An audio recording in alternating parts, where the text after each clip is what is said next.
Hello, I'm Nikolas Soren Goodich. I'm from LA. I lived in Topanga, grew up in Topanga. I also grew up right up here in Rustic Canyon. And I've also lived in Providence, Boston, Chicago, San Francisco, New York City, Virginia, Canada, London, Berlin, a lot of places. I've lived in a lot of places. Oh yeah, from day one. Yeah, I was always drawing and always. I was even in art classes since I was 5 or 6. I've always made art because it allows me to find a comfortable place, to be comfortable, to learn about myself, to learn about my understanding, how I am placed in the world. It's therapeutic in the sense of it's a healing energy, um, the process as well as the works that I create in on very subtle levels. So yeah, and then healing sounds like a answer, but it's also about the questions. So questioning where you are, who you are, how you are, and allowing those questions to have a space and a place that's also comfortable. Because often people think certain questions imply, I don't know, it's hard to say, but that certain questioning implies confusion or something, but it's not. I don't think it necessarily has to be that way at all. I think it's part of a process. And somehow through that process, you get answers, but that's not the end point. That just brings up more questions. Sure, the process. Yeah. But also being with the discomfort, I think, is important as well. Absolutely. Because, as you said, that's part of self-discovery and sort of not wishing it away, but sitting with it and actually seeing what it's all about. That tension. I'm able to bring together so much of life into my creative process and into the objects that I create. So there's narratives, there's many sets of narratives that are personal, but also extra personal, that combine into why I make the work I make, and why I am an artist, why I have been continuing working towards making different work over the years. What I do is I pour paint onto glass, and then or draw or sort of brush the paint onto the glass, usually using like salad dressing containers full of paint that I've mixed up, special mixers. And then I print from one piece of glass to another. Then that dries. Then I flip that over and I do something on the other side and it dries. And then I put them together. And that means it could go like this, it could go like that, it could go like, there's all these different ways it could go.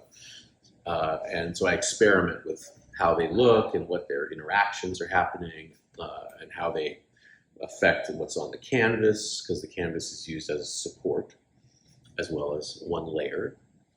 Or in the pieces that are luminous, how do the two sides work? What's happening in this communication between the outside world and the two sides and the interior of the layers of glass?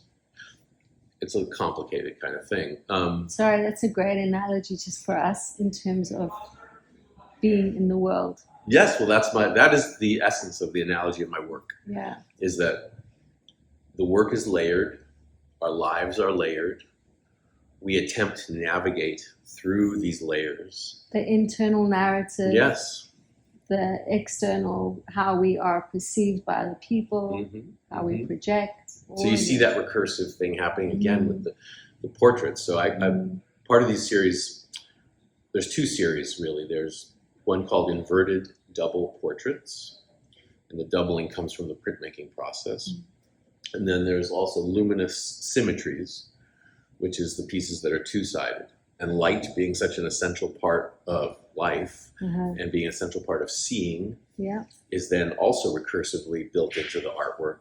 So it's built into the structure with the glass, but then it's also built into the structure of the works that have lights in the frame or that are light panels. And to try to kind of take those metaphors and build on them and allow the works, the structure of the work, to express them as well. Mm. From so many things, from other artists, of course, from history, from linguistics, from physics, from things like consciousness studies, from critical theory, and just personal experience, like raw sort of experience of being alive, sort of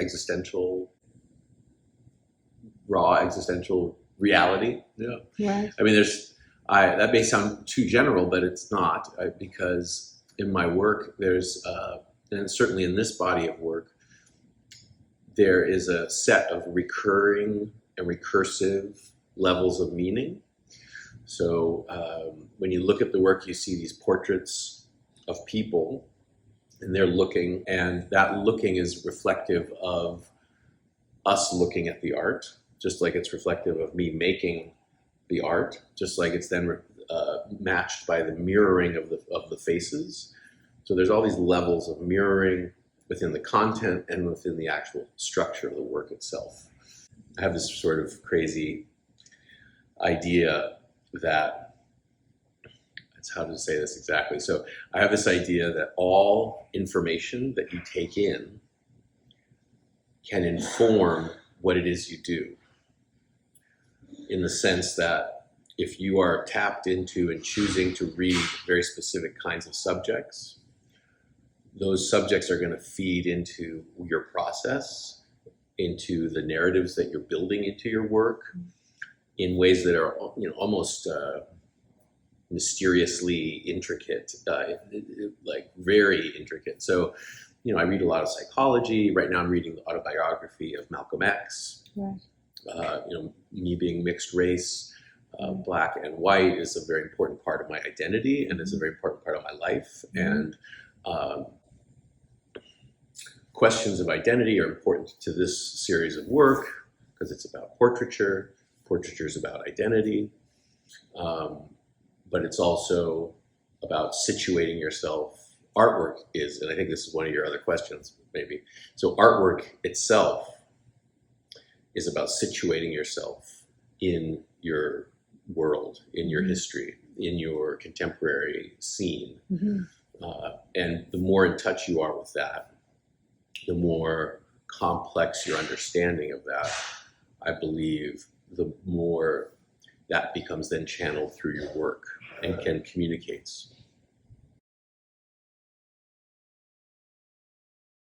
I think of all the things that I do as being connected to my art making. So whether that's the business side of the art, whether that's the technical side of the art, whether that's the pragmatic, just art supplies and cleaning my studio, or the process. And I say all those things because those, normally people think of those as like somehow separate from making the art, but they're not at all separate. Like those are integral to the artwork itself.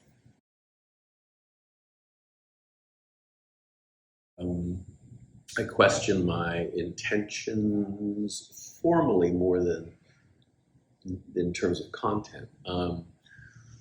There's so many different kinds of art that you could make. There's so many different kinds of art I could make.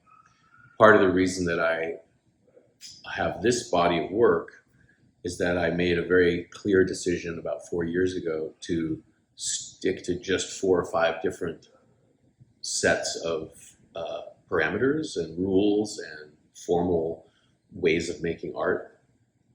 And that by editing down all of those possibilities to just these 4 or 5 things,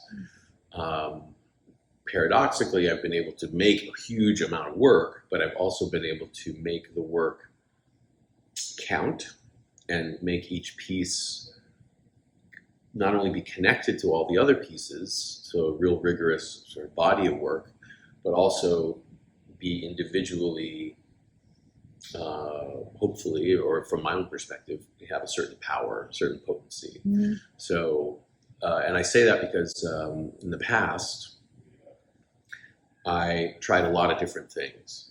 And there was some confusion about what it was that the work really meant, or what it was I was really trying to achieve, or kind of more importantly, what I was communicating to people, me being one of those people, really.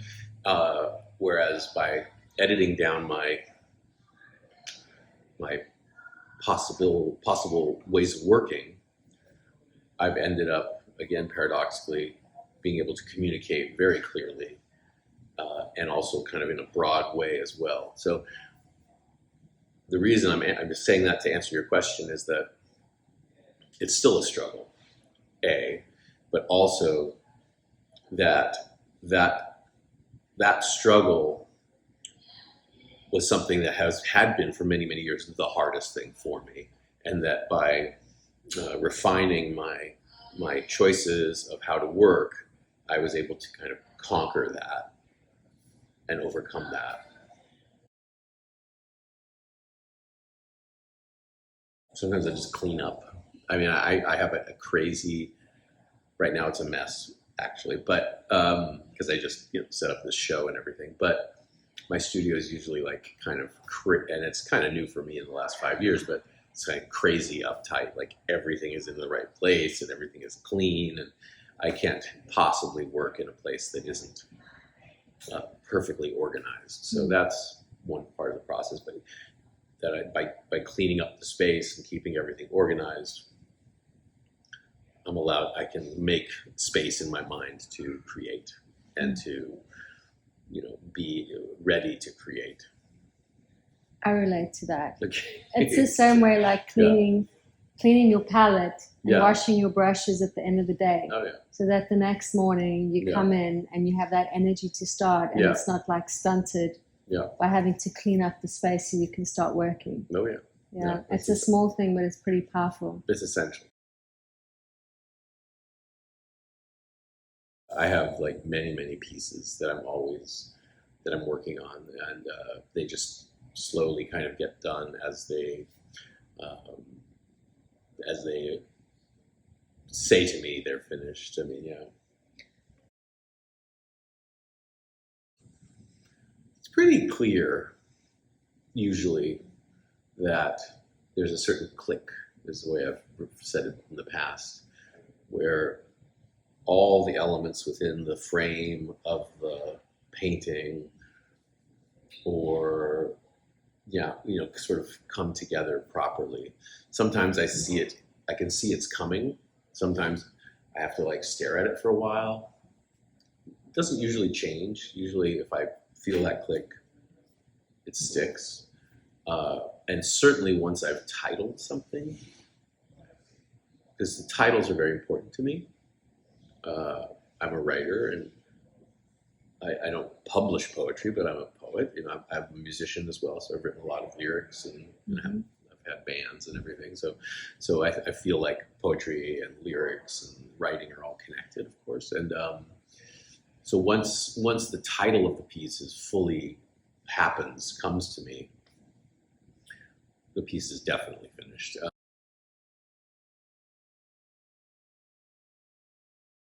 I believe that it is a potent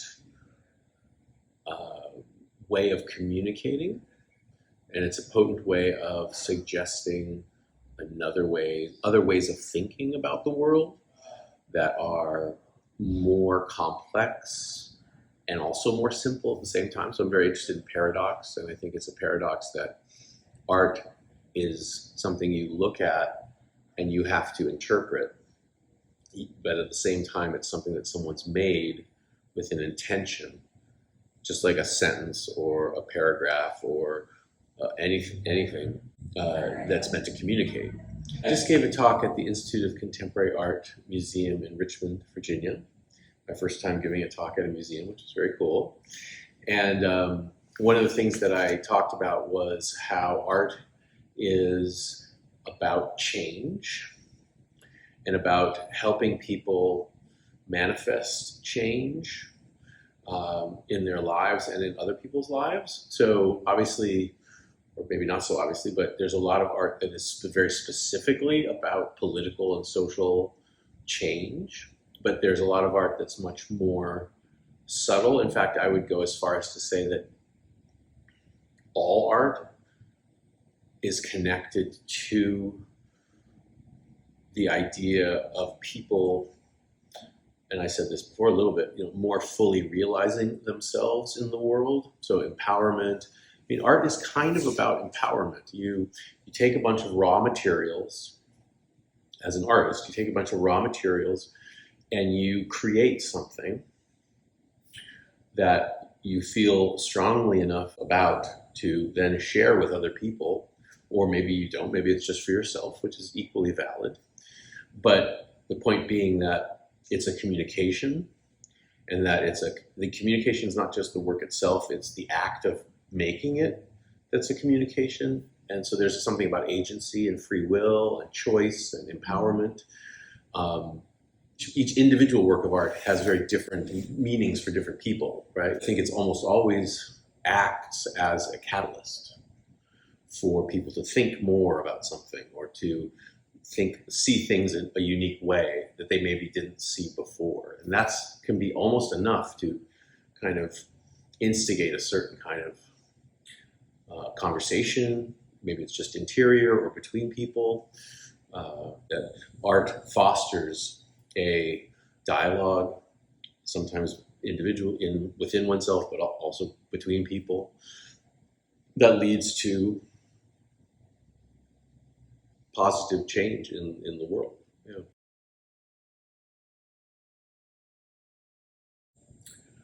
I think everyone has a responsibility to be an activist. It doesn't matter whether you're an artist or not.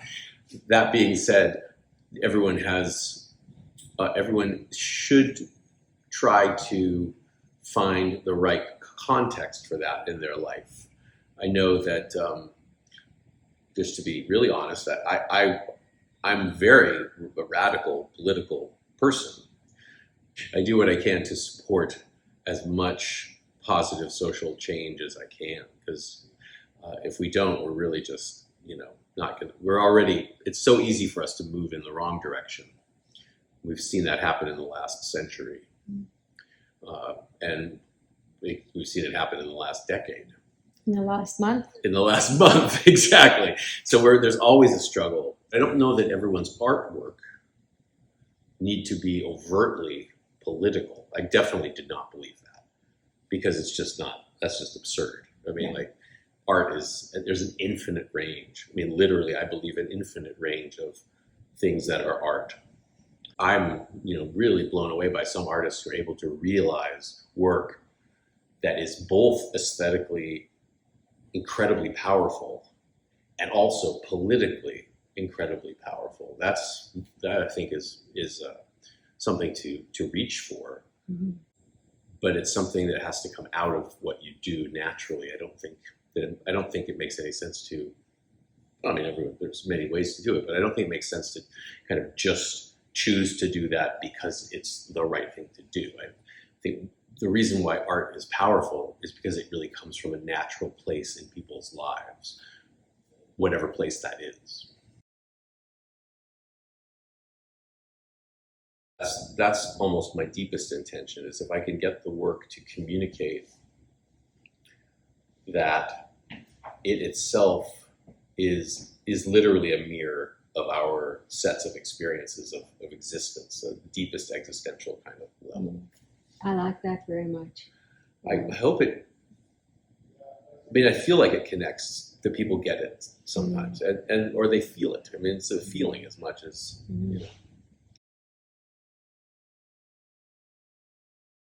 Oh, yeah, that's a nightmare.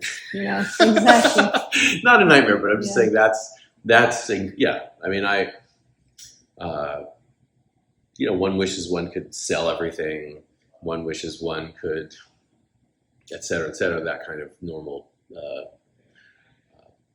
expectation, right? Sure. But that's not how life is, and you just kind of keep going and work through it as it happens. I mean, I'm doing right now. I happen to be in a better place than I've ever been in my life in terms of having people helping show my work and excited about helping to sell the work, et cetera, et cetera. So but I'm still kind of, maybe always will be that way, kind of, no matter what happens. Make art. Keep making art. Don't stop making art. Try new things. When you find something that makes you very, very happy, keep doing it. And read everything you possibly can about art, but about everything else, about history, about life, about psychology, about physics, whatever subjects seem to attract you, because those, like I said before, those subjects are going to really naturally kind of be part of how you build your art making practice, your process, your way of making work. And go see as much art as you possibly can, because there's a lot of art where I've just been blown away by the technical virtuosity, and I think that alone is a beautiful part of art, is understanding how people's skill sets and how they understand media, and that's part of why people are like, oh, it's great. There's this group of people who are like, oh, it's great if you're self-taught. And it's like, yeah, that is great if you're self-taught, but no one is really self-taught. We are all influenced by pictures we see of art, in books, television. I mean, we live in a media-saturated world, even before the internet. I know almost no one is alive who was before the internet at this point, right? But it's, we're saturated with images, and of course now with phones, it's images. So it's a lot of input. Yeah, it's a lot of input. You have to edit out, much less add more. But yeah, there's, whether you go to art school or not, I'm just saying that we are all informed by many, many levels of art production, of all different kinds, historical and contemporary. Sure. Whether we are aware of it or not, whether we're conscious of it, whether we're, so amazing. I think it's amazing. I've lived in all these different cities. I've worked or just enjoyed going to hundreds and hundreds of galleries and museums. And, one of the reasons I want to make public art is we're surrounded by just horribly ugly buildings everywhere. And art is an attempt to make something really beautiful. And we need more and more and more of that. So I think the art world's amazing. Yeah. I love it. You have a very positive, altruistic outlook on life. It's very, very refreshing. Thank you. Thank you.